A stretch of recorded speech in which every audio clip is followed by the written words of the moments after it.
Ողջույն եւ բարի գալուստ Տավուշ TV, Տավուշյան հորիզոններ հաղորդաշարի շրջանակում թերևս ընտրել ենք շատ հետաքրքիր, արդիական եւ զգայուն թեմա։ Այսօր խոսելու ենք ընտանեկան բռնություններից, որպես զրույց քննարկման հյուր բանախոս հրավիրել ենք Երևանի Պետական համալսարանի Իջևանի մասնաճյուղի դասախոս, հոգեբան, միջազգայինորեն որակավորված գեշտալտ թերապևտ Մերի Ազիզյանին։ Ընկեր Ազիզյան, շատ շնորհակալություն հանդիպան հրավերն ընդունելու, ներկա գտնվելու համար։ Երբ ուսումնասիրում էի թեման, իրապես շատ զգայուն, միևնույն ժամանակ շատ առանցքային թեմա է, որովհետև ըստ էության հասարակական հարաբերությունների հիմքում ամենակարևոր եւ առանցքային տարը, եթե փորձենք դիտարկել նեղ իմաստով, դա ընտանիքն է։ Ու ընտանիքում ներդաշնակ փոխհարաբերությունները թերևս լայն առումով անդրադառնում են նաեւ հասարակական համերաշխության այս սպեկտրի վրա։ Միջև անցնելը բուն ընտանեկան բռնության թեմային, ես շատ ուզում եմ, որ մենք խոսենք առհասարակ ինչ ենք հասկանում ամենապարզ սահմանումները եւ մեկնաբանությունները բռնություն ասելով, որոնք են դրանց տեսակները, ու ինչու եմ կարևորում նաեւ հենց բռնության տեսակների մասին խոսելը, որովհետեւ շատ հաճախ մեզ մոտ կա կարծրատիպացված մոտեցում, եթե ասում ենք բռնություն, ապա դա հարվածն է, ծեծն է կամ մարդու վրա այլ մարդու կողմից որևէ տիպի ներգործությունն է ֆիզիկական առումով։ Նախ շնորհակալ եմ հրավերի համար, ինձ համար իրապես մեծ պատիվ է այստեղ գտնվել եւ ինքս շատ կարևորում եմ այս թեմայի բարձրաձայնումը, որովհետեւ սա վերաբերվում է մեր բոլոր ընտանիքներին եւ վերաբերվում է մեր հասարակությանը։ Եվ լինելով հոգեբան ինձ համար եւ նաեւ էթնոհոգեբան ինձ համար շատ կարևոր է, որ մեր հասարակությունը եւ մեր ազգը ավելի երջանիկ լինի, ավելի առողջ լինի իր փոխհարաբերությունների մեջ։ Ինչ է բռնությունը իրականում։ Բռնությունը ուժի կիրառումն է, իշխանության բանեցումն է եւ վերահսկումն է։ Եվ իհարկե, երբ որ ասում ենք այս երեքի, նկատի չունենք միայն մարմնապես ուրիշին դիպչելը, որովհետեւ բռնությունը 6 տեսակի է լինում։ Լինում է հոգեբանական, լինում է ֆիզիկական, սեռական, տնտեսական, սոցիալական եւ անտեսում։ Եվ հետաքրքրական է, որ ընտանեկան բռնությունը ինքը բավականին բարդ գործընթաց է եւ բարդ վիճակ է, որովհետև բոլոր տեսակի բռնությունները հնարավոր են, որ տեղի ունենան ընտանիքում։ Այսինքն, եթե անծանոթի կամ քիչ մտերիմի հետ հնարավոր է մի տեսակի բռնություն կամ 2-3 տեսակի բռնություն, ապա ընտանիքում հնարավոր է եւ 6 տեսակի բռնություններն տեղի ունենան։ Եվ որքան զոհը գտնվում է բռնության վիճակում, այնքան ավելի մեծ է հավանականությունը, որ 3-րդ, 4-րդ, 5 եւ 6-րդ տեսակի բռնությունները կարող են իր կյանքում արդիական դառնալ։ Եթե փորձենք հասկանալ, թե մեր իրականության մեջ ընտանեկան բռնության հետ կապված դեպքերը, առհասարակ ինչպես է առաջանում բռնությունը։ Ինչու եմ սա ասում, ըստ էության այն բոլոր չափահաս մարդիկ, ովքեր որոշում են ընտանիք կազմել, ձևավորվել որպես ունենալ ձեռք բերել նոր կարգավիճակ, հայր, մայր եւ այլն, կին, տղամարդ, ըստ էության միտված են երջանիկ լինելու եւ ընդհանուր նպատակներ ձևակերպելու, որտեղից է առաջանում բռնությունը եւ ես շատ եմ մտածել այս թեմայի շուրջ, ինչով է պայմանավորված լինում շատ հաճախ ընտանեկան բռնության առաջացման համատեքստում դրա քողարկումը, դրա մասին չբարձրաձայնելը։ Բացի դրանից, որ հնարավոր է որոշակի կախվածությունների պատճառով կիրառել բռնություն, ինչպես նաև հնարավոր է բռնություն կիրառել հոգեկան տարբեր խնդիրներ ունենալու պատճառով, միևնույնն է շատ անգամ դաստիարակության հարցն է այստեղ։ Մենք բոլորս չի որ գիտենք իրականում ինչ է նշանակում առողջ ու երջանիկ լինել, եւ բոլորս չի որ գիտենք թե փոխհարաբերության մեջ ինչպես կարելի է ճիշտ սահմաններով առողջ, իրար ավելի զարգացմանը նպաստող փոխհարաբերություն ունենալ։ Որովհետև բռնությունը ունի մեկ նպատակ եւ բռնարարի միակ նպատակը իշխանություն բանեցումն է։ Այսինքն փոխհարաբերության ձևը դառնում է իշխանություն բանեցնելը։ Երբ որ փոխհարաբերության այլ տեսակ չի լինում, գերակայող, իսկ մենք բոլորս կարիք ունենք, պահանջմունք ունենք մեկս մյուսի հետ շփվելու, երբ ուզենանք շփվենք, շփվելու ձևը լինելու է գոռալը, խփելը, վնասելը, պարտադրանքը ինչ որ ձևով, հա, այսինքն ստացվում է, որ մեծամասամբ բռնարարները եւ զոհը իրենք չգիտեն թե ինչպես կարելի է շփվել եւ որն է սեր հասկացողությունը, որն է փոխհարաբերություն հասկացողությունը, ինչպես կարելի է զույգային փոխհարաբերությունը մեկը մյուսի զարգացմանը նպաստել։ Որ պահից է դա առաջանում, որովհետեւ ըստ էության Մինչև ընտանիքի բջիջը որպես ձևավորելը, ըստ էության մարդիկ էլի լինում են փոխհարաբերությունների մեջ ու հիմնականում այս շրջանը շատ ավելի օրգանիկ, շատ ավելի դինամիկ, շատ ավելի լուսավոր, գույներով, ուրախ, որ պահից է առաջանում ընտանիքում բռնության այս հակումները, հա, ընդ որում ես էլի կուզեմ անդրադառնալ, եթե օրինակ ունեք ձեր աշխատանքային փորձառության ընթացքում գործնական դեպքեր, ես կուզեմ նաև հենց այդ դեպքերի համատեքստում սա քննարկենք։ Ինչի հետևանքով։ Դա դիցուկ միգուցե մանկության որևէ չապրած, չիրացված էմոցիա է, դա միգուցե կապ ունի առհասարակ մեր տարածաշրջանային ավելի լայն կոնտեքստի հետ կամ որևէ առանձին տրավմայի հետ, որ պահից է սկսած, դա ըստ էության սկսում արտահայտվել։ Շատ հաճախ միջև ամուսնանալը այդքան էլ չի երևում, որ անձը կարող է բռնարար հակումներ ունենա, չնայած սովորաբար գոնե հոգեբանական բռնության կիրառումը, այսինքն հնարավոր է նսեմացուցիչ խոսքեր ասեն, վիրավորող խոսքեր ասեն, արժեզրկող խոսքեր ասեն, հնարավոր է տնտեսական բռնություն լինի, օրինակ թույլ չտան ֆինանսը տնօրինի, հա, կողակիցը այնպես ինչպես ինքը ցանկանում է տնօրինել, կամ հնարավոր է օրինակ սոցիալական բռնություն կիրառի, երբ որ թույլ չտան ինչ որ անձանց հետ շփվել, օրինակ իրանց ընկերուհիների հետ, ընկերների հետ, ընտանիքի անդամների, բարեկամների հետ շփվել, հաղորդակցվել եւ այլն։ Ոչ թե կոնկրետ ինչ որ խնդիրներ կան այնտեղ եւ տվյալ անձի համար է ցանկանում, այլ նրա համար, որ պարզապես օրինակ խանդում է։ Այո։ Իհարկե, այս ամեն ինչը տեղի է ունենում միջև ամուսնանալը, բայց քանի որ որպես այդպիսին ստատուսը այլ է, քան ամուսնացած լինելը, եւ մենք երբ որ նոր ամուսնանում ենք, դեռևս 1.5 տարի սովորում ենք ինչ է նշանակում կին լինել եւ ամուսին լինել, եւ փոխհարաբերության հիմնական մոդելը, որը տեսել ենք կնոջ եւ տղամարդու, դա էլ սկսում է դոմինանտել։ Այսինքն մեր հայրական ընտանիքում ինչպիսի փոխհարաբերություն տեսել ենք, կամ նույն սցենարը կրկնում ենք, կամ երբեմն այդ սցենարի հակառակ սցենարն ենք անում, որը իրականում նույն սցենարն է, կամ էլ մենք պետքա ջանք թափենք, առերեսվենք, որ մենք տեսել ենք, թե ինչպես է բռնություն կիրառվել մեր հայրական ընտանիքում եւ փորձենք դրա հետ ապրենք այն բոլոր ապրումները, որոնք տրավմայի արդյունքում եղել են, ինչից հետո կարողանանք կառուցել մեր առողջ փոխհարաբերությունը։ Սովորաբար մեր իրականության մեջ ընտանիքը ու ընտանիք ինստիտուտը որպես այդպեսին շատ կարևոր է։ Մենք բոլորս մշտապես խոսում ենք եւ երևի թե մեր կենցաղավարության մեջ էլ յուրաքանչյուր առիթին եւ այլն խմում ենք ընտանիքի կենացը,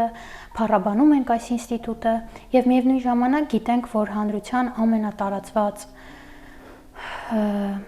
ամենատարածված, այսպես ասած, շերտերում միևնույն է, այս բռնության նորմալիզացիան կա։ Ինչով է պայմանավորված, որ մենք այս չափ ձգտում ենք ունենալ առաքինի ընտանիքներ, ձգտում ենք ստեղծել եւ պահպանել այդ ընտանիքները, եւ այդ պահպանելու process-ը հաճախ ուղեկցվում է բռնությամբ եւ մենք չենք բարձրաձայնում դրանց մասին։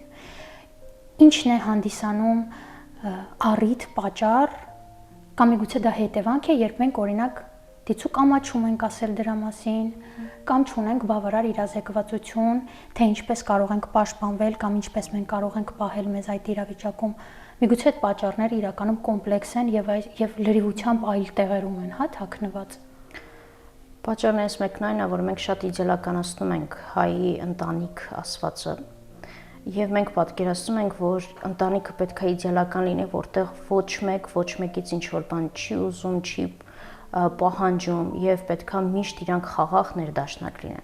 բայց ընտանիքը փոխհարաբերության տեսակ է, այնտեղ ամեն ինչ հնարավոր է լինի։ Այսինքն հնարավոր են անգամ զայրույթի պոռթկումներ, հնարավոր են կոնֆլիկտներ եւ այլն, բայց սա չի նշանակում, որ դրանք պետքա պարտադիր տանեն բռնության։ Անկախ ամեն ինչից բռնությունը միշտ իմ կողմից դիտարկվում է որպես մի բան, որը որ պետքա մեր ընտանիքներից հանենք։ Եվ քանի որ մենք պատկերացնում ենք, որ ընտանիքը պետք է իդեալական լինի, ուստի իդեալականից դուրս բան երբ որ լինում է, մենք սկսում ենք հասարակությունով քարկոծել։ Խի մենք այդքան չենք ընդունում զոհին եւ ինչու չենք աջակցում եւ շատ անգամ մեղադրում ենք կնոջը, եթե ինքն է ենթարկվել բռնության, ասում ենք, նու ուրեմն երևի լավ չի լսել իր ամուսնուն կամ ինչ որ մի բան արել է, դրա համար է ծեծի ենթարկվել կամ սեռական բռնության է ենթարկվել, որովհետեւ կարճ էր հագել եւ այլն։ Որովհետև մենք չենք ուզում տեսնենք, որ իրականում այն ընտանիքի պատկերը, որ ունենք, ռեալ կյանքում շատ անգամ նույնը չի։ Մենք խոսում ենք, որ մենք հարգում ենք ընտանիքը եւ ընտանիքի կենացն ենք խմում ամեն տոնակատարությունների ժամանակ, բայց Հայաստանում հազարավոր կանայք ամեն տարի բռնության են ենթարկվում եւ սա միայն այն թիվն է, որը բարձրաձայնվել է։ Մենք ունենք շատ ավելի վատ պատկեր, կամ նույնը մենք երեխայապաշտ ենք դիտարկվում, բայց մենք տարվա ընթացքում լսում ենք տարբեր դեպքեր պեդոֆիլիայի, որտեղ երեխային շահագործել են, երբ որ երեխային բռնության են ենթարկել։ Եվ հայտնի դեպք կա, որ տարիներ առաջ, երբ որ մեր Հայաստանի գյուղերից մեկում 6-7 տարեկան, այսինքն առաջին դասարանի աղջկա բռնության էր ենթարկել նույն գյուղի մեծահասակ տղամարդ, գյուղի ժողովուրդը սկսել էին քարկոծել իրեն։ Այսինքն աղջկան եւ մեղադրում էին ուրեմն ինքը ինչ որ բան արել է եւ իմ պատկերացմամբ ինչպես կարող է 6-7 տարեկան երեխան ինչ որ բան անի, որ իրան հասուն տղամարդը բռնության ենթարկի։ Մեզ համար այնքան դժվար է իդեալականացված կերպարից գնալ եւ նայել իրականում ինչ կա եւ դրան առերեսվել ու աշխատել դրա հետ, որ հաճախ ավելավա այն ով որ ցույց է տալիս որ իդեալական չի, իրան չեզոքացնենք, իրան մեղադրենք։ Անկեր Ազիզյան, դուք շատ կարևոր միտք արտահայտեցիք, երբ որ մենք չենք փորձում հասկանալ զոհին, բայց եթե փորձենք համեմատության մեջ նայել, հիմնականում հոգեկան աջակցության, հոգեբանական աջակցության ծրագրերը, ընթացակարգերը, գործողությունները, նորմատիվները հիմնականում առնվազն օրենսդրորեն ուղղված են հենց զոհին աջակցելու։ Բայց միևնույն ժամանակ, եթե մենք փորձում ենք հասկանալ, որ այդ երկու դերերը փոխհարաբերվում են միևնույն ընտանիքում, այսինքն իրենք կամ պիտի սովորեն իրար հետ ապրել առանց բռնության կամ ըստ էության իրենք պիտի ընտրեն այլևս ինչպես կարելի է գոյակցել։ Իհարկե կարևոր է զոհի հետ աշխատանքը բռնության ենթարկված անձի, բայց եթե մենք նույն աշխատանքը չենք իրականացնում բռնարարի հետ, որովհետև ըստ էության դուք էլ կփաստեկեն իրողությունը, որ բռնությունը մարդու գլխում հենց այնպես չի առաջանում։ Նույնիսկ այդ իշխանություն ձեռք բերելու հակումները հենց այնպես չեն առաջանում, որտեղ այլ հավասար պայմաններում, օրինակ ես ինքս չեմ պատկերացնում, որ ինչ որ մեկին կարող եմ խփել, ինչ որ մեկին կարող եմ ծեծել եւ այլն եւ այլն։ Ես կուզեմ մենք նաեւ խոսենք նաեւ հենց բռնարարի հետ աշխատելու առանձնահատկություններից ու արդյոք ձեր պրակտիկայում եղել են նախադեպեր, երբ որ դուք հնարավորություն եք ունեցել այդպես կոմպլեքս աշխատել, հա, եւ բռնության ենթարկվողի եւ բռնարարի։ Իրական այդպիսի դեպք եղել է, բայց շատ սակավաթիվ են, որովհետև մենք հոգեբաններս երբեք չենք կարող աշխատել անձի հետ, ով որ չի գիտակցում իր խնդիրը եւ չի ուզում լուծի։ Իսկ բռնարարների մեծամասնությունը չեն գիտակցում։ Այստեղ կարող ենք նաև հակասություն տեսնել, որովհետև շատ հաճախ, երբ որ բռնարարը բռնություն է կիրառում, մի քանի րոպե հետո ենք ասում, չեմ գիտակցել, ներողություն եմ խնդրում եւ այլն։ Բայց եթե դիտարկենք բռնության փուլերը, մենք կհասկանանք իրական ինչ բանաձևով է գործում, որովհետև առաջինը տեղի ունենում բռնության լարվածության բարձրացում, հա, երբ որ մենք ինչ-որ լարվածություն ունենք օրգանիզմում, որոշակի ապրումներ չապրելու արդյունքում։ Լարվածության մակարդակը բարձրանում է, երկրորդը տեղի ունենում բուն բռնությունը, որպեսզի այդ լարվածությունից լիցքաթափվենք, կապ չունի թե բռնության որ տեսակի նկատի ունենք, որից հետո տեղի ունենում մեղրամիսային փուլը, այսինքն այս ընթացքում կարծես թե անձը զղջում է, փորձում է քայլեր անի, այն ամեն ինչ որ ինքը չէր արել իր կողակցի համար փորձում է անի, որպեսզի սիրտը շահի եւ իր կողմը պահի, որից հետո լարվածությունը նորից ուժեղանում է։ Եվ եթե նկատեցինք, ապա լարվածությունը ոչ մի դեպքում չէր անհետացել, ինքը միշտ կար, որովհետև լարվածությունը առաջանում է, երբ որ մենք չենք հասկանում, թե ինչ ապրումներ ունենք եւ թույլ չենք տալիս այդ ապրումները արդյունավետ ձևով արտահայտել։ Եթե մեզ օրինակ չի կարելի տխրել, չի կարելի զայրանալ, չի կարելի հիասթափվել, անզորություն զգալ եւ այլ տիպի ապրումներ։ Իսկ մեղրամիսային փուլը իրականում խապկանք է, ինչու ենք այդպես ենթադրում, որովհետեւ դրանից առաջ բուն բռնության ժամանակ միշտ ասում են դու ես մեղավոր։ Եթե դու համոզված ես, որ դիմացինը մեղավոր է, չես կարող մի քանի ժամ հետո ասել, որ ես զղջում եմ։ Իրականում դա փոխհարաբերությունը արհեստականորեն պահպանելու ձև է, բայց ինչքան անընդհատ այս փուլով կրկնվում է, հա, զույգային փոխհարաբերության ընթացքում անընդհատ այս փուլերով գնում են, այնքան մեղրամիսից բուն լարվածության ուժեղացումը սկսում է կրճատվել։ Այսինքն եթե առաջ հնարավոր էր բռնություն կատարել ամիսը մեկ անգամ, ինչքան ինքը շատանա, 1 տարի հետո հնարավոր է 3 օրը 1։ Ամեն օր, այսինքն կրճատվում է ժամանակահատվածը։ Սովորաբար երբ նայում ենք մեր բռնության դեպքերը որպես այդպեսին, երբ օրինակ կինն է տղամարդու նկատմամբ, տղամարդը կնոջի նկատմամբ, որովհետև վերջին շրջանում թերևս ամենատարբեր տիպի բռնությունների մասին թերևս մամուլի մեդիայի մակարդակում լսել ենք, վերջին շրջանում նաև շատ են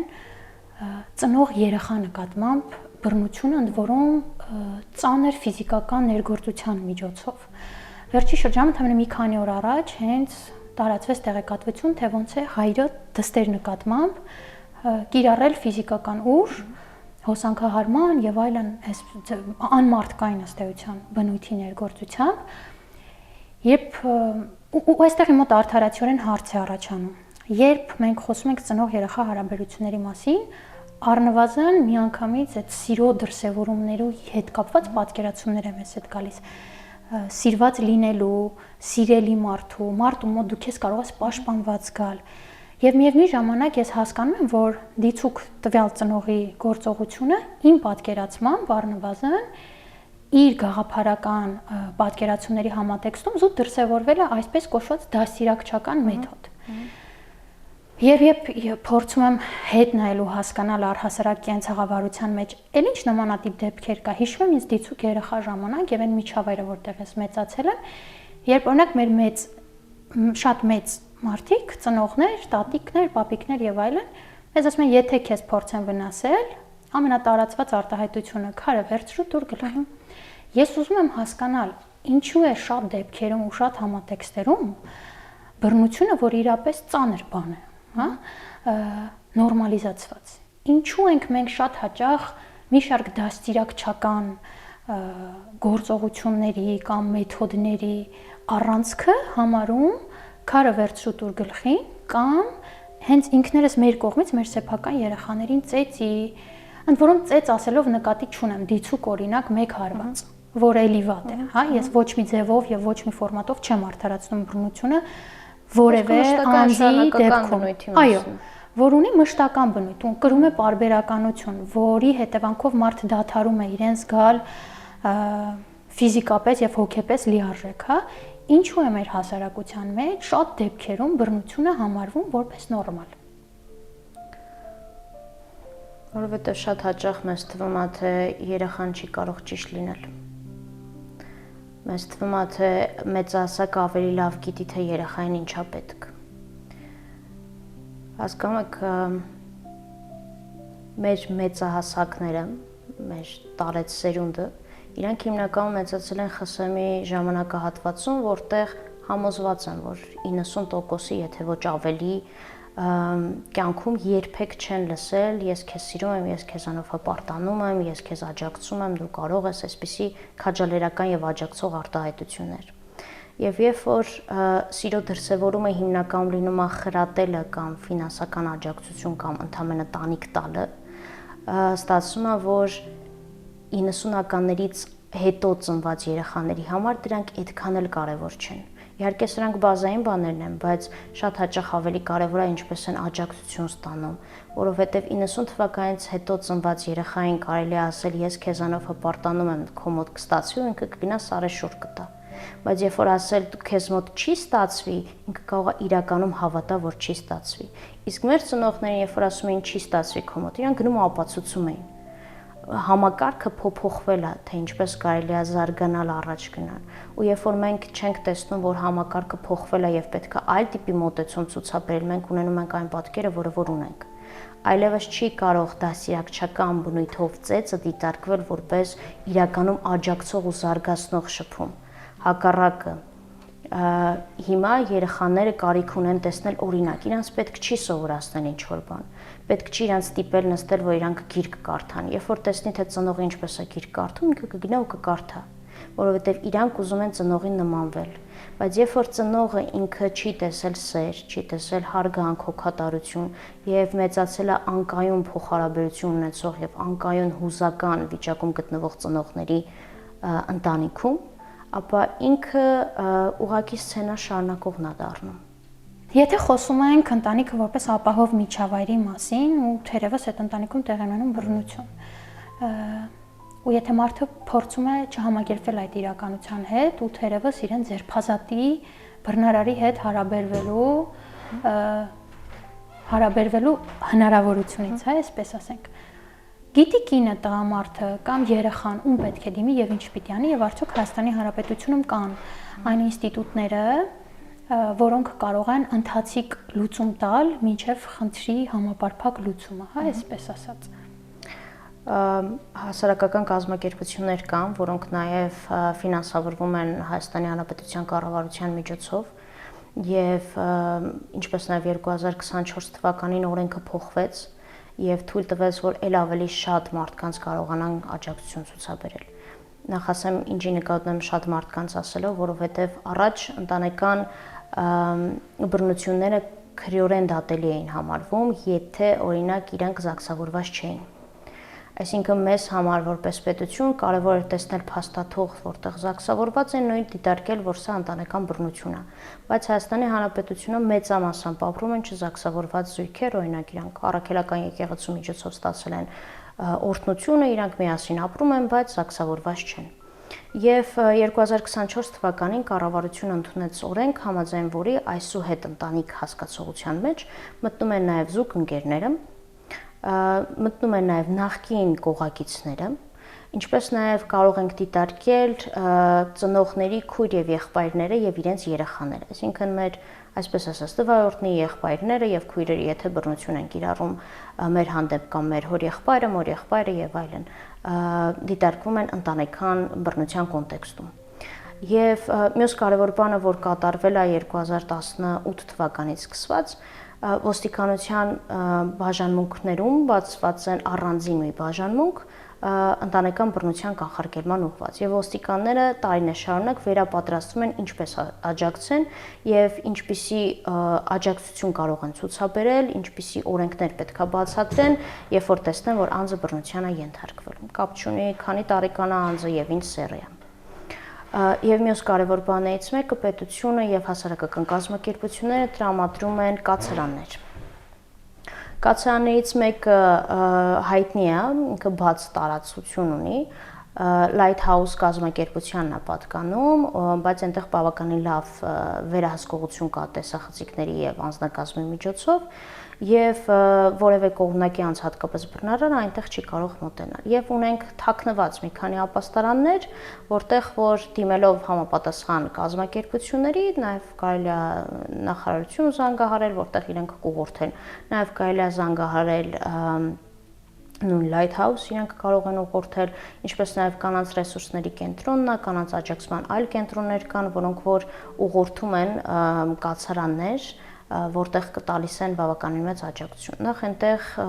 ամիսներից մինչև տարի եւ ավել հնարավոր է մնալ, կախված թե ինչ դեպք է, ինչպես նաև օգնում են, որպեսզի անձը կարողանա նոր հմտություններ զարգացնել, ենթադրենք կյանքում կինը չի աշխատել եւ որպեսզի հետագայում կարողանա նաև ֆինանսական անկախություն ունենա եւ որոշակի առումով կարողանա ինքը իր գոյատևումը պահպանել եւ իր երեխաների գոյատևումը պահպանել, որոշակի հմտություններ է գնում սովորում, կարող է նաև աշխատել զուգահեռաբար եւ փորձում են ամեն ձևով աջակցել։ Տրվում է հոգեբանական աջակցություն, իրավաբանական աջակցություն եւ սոցիալական աջակցություն։ Շատ հաճախ իրավաբանական աջակցությունը բավականին թանկարժեք է, ինքը կարող է անգամ 1 միլիոն եւ ավել լինել, կախված ինչ դեպք է, եւ հասարակական կազմակերպությունների միջոցով եւ կառավարության միջոցով այս ամենը կատարվում է անվճար։ Եվ իհարկե ամեն շաբաթ ստանալ հոգեբանական աջակցություն, դրա կարիքը իրապես ունեն այն անձիկ, ովքեր բռնության են ենթարկվել, որպեսզի կարողանան գտնեն նորից իրենց ռեսուրսները, իրենց կյանքի իմաստը, կարողանան իրենց ապրումների հետ աշխատել, որպեսզի ռեսուրս եւ ուժ ունենան հետագայում առաջ գնալու համար։ Ոստի այս հնարավորությունը բավականին լավ հնարավորություն է, ցավոք շատ քչերն են հաճախ իմանում եւ օգտվում, ենթադրաբար։ Սովորաբար մեր հաղորդումների վերջում ես խնդրում եմ մեր զրույցի հյուր բանախոսին որոշակի ուղերձով դիմել, որ կարող է լինել իր մասնագիտական գործունեության համատեքստում կամ որպես բացառապես դասախոս, կարևոր հաղորդագրություն, որ ըստ ձեզ օգտակար կլինի, եթե մեզ դիտողները լսեն այն։ Ես ուզում եմ ասել, որ փոխհարաբերության մեջ վնասվում ենք եւ փոխհարաբերության մեջ նաեւ բուժվում ենք։ Ոստի եթե ունեք այնպիսի փոխհարաբերություն, որտեղ բռնության եք ենթարկվել, համոզված եմ, որ կգտնվի կյանքում այլ տիպի փոխհարաբերություն է, որտեղ կարող եք բուժվել։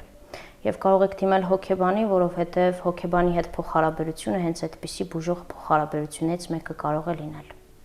Շնորհակալություն շատ հետաքրքիր զրույցի համար։ Ձեզ նույնպես շնորհակալություն։